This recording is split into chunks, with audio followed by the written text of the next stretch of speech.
Olá, amigos do canal Abençoados por Deus. Estamos mais uma vez aqui, como prometido, para fazermos mais um vídeo da série Mulheres Descritas nos livros do Antigo Testamento. E hoje, nós vamos falar das mulheres do livro de Números e do livro de Deuteronômio. Amados, o livro de Números, ele foi, a mulher, a presença da mulher nesse livro é muito marcante, com fatos bons e com os fatos ruins. A primeira protagonista negativa desse livro é Miriam, irmã de Moisés.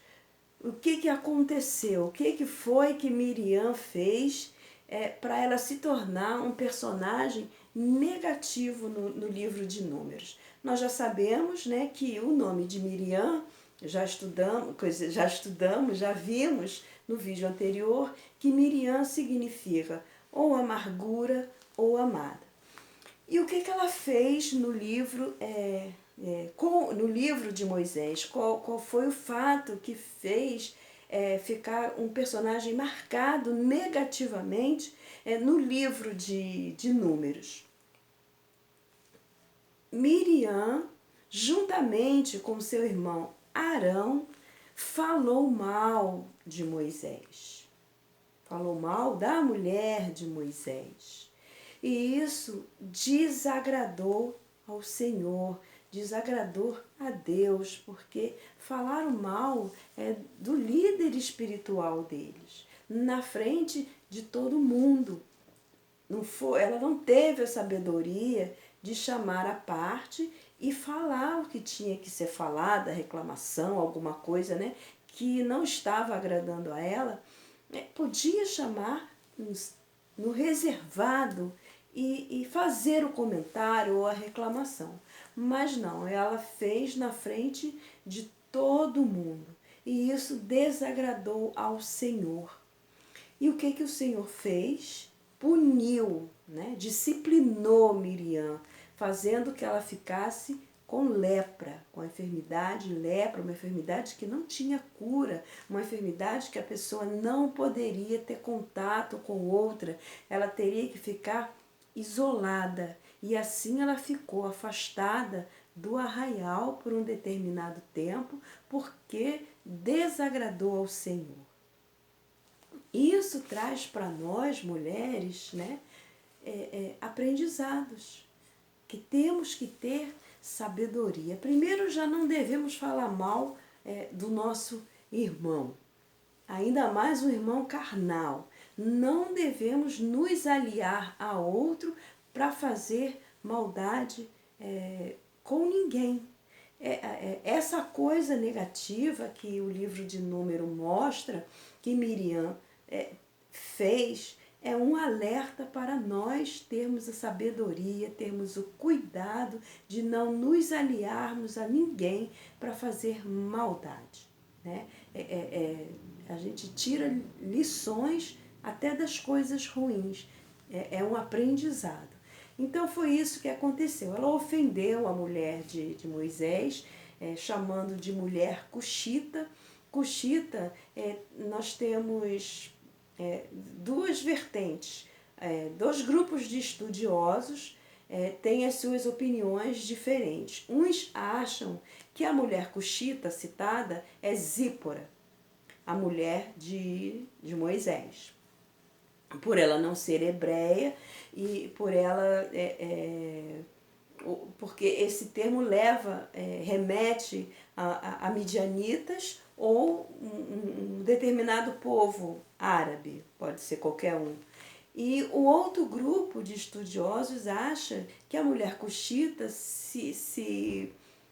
pode ser uma egípcia, que quando o povo de Israel foi libertado do Egito, ela veio junto e acabou se casando com Moisés. Mas a gente não sabe, fica na dúvida, mas como a gente não tem essa certeza, vamos achar que é Zípora, que é a única mulher citada na Bíblia que casou com Moisés. Pelo menos é o que eu tenho conhecimento. E Miriam ficou com essa marca negativa, né? Como a gente só está falando das mulheres, a gente não vai comentar nada sobre Arão. Outra mulher também que entra de forma negativa no livro de Número é Cosbi, filha de Zur, chefe de um clã midianita, pois a sua união com Zinri, que também era um chefe de clã israelita da tribo de Simeão, tornou-se uma afronta contra o Deus de Israel. Ele se uniu com outros povos. Ele se uniu a uma midianita. E isso também desagradou a Deus. Deus viu isso como uma afronta, né? Um desrespeito. Se eles tinham ordenança para não se misturar com outras nações, com outros povos, que tinham outros deuses, adoravam outros deuses, e isso desagradou ao Senhor. E foi como se fosse uma afronta para Deus. Então, Cosbi, o Cosbi, não sei como se pronuncia exatamente, se casou, né, com Zirri, e por conta disso, Deus enviou uma praga matando 24.000 pessoas. Por quê? Porque o povo de Israel, os filhos de Israel, começaram a se prostituir com mulheres midianitas e moabitas. E para essa praga cessar, teve a intercessão de Finéias. Finéias, ele era neto do sumo sacerdote Arão. E Arão matou esse casal. E assim a praga cessou. Né? Louvado seja o nome do Senhor.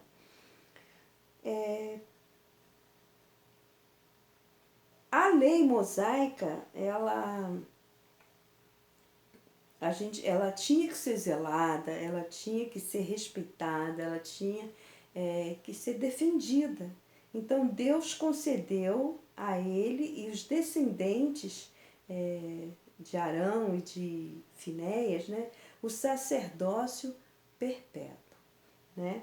Então o nome Cosbi ou Cosbi significa enganadora, né? E isso conduz mesmo à sua natureza pecaminosa. Outras mulheres, né, que assumem protagonismo, mais dessa vez de forma positiva, são as filhas de Zelofeade. Macla, que tem o seu significado como doença, Nua, como descanso, Ogla, como perdiz, Milca, como conselho, e Tirza, cujo nome significa encantadora.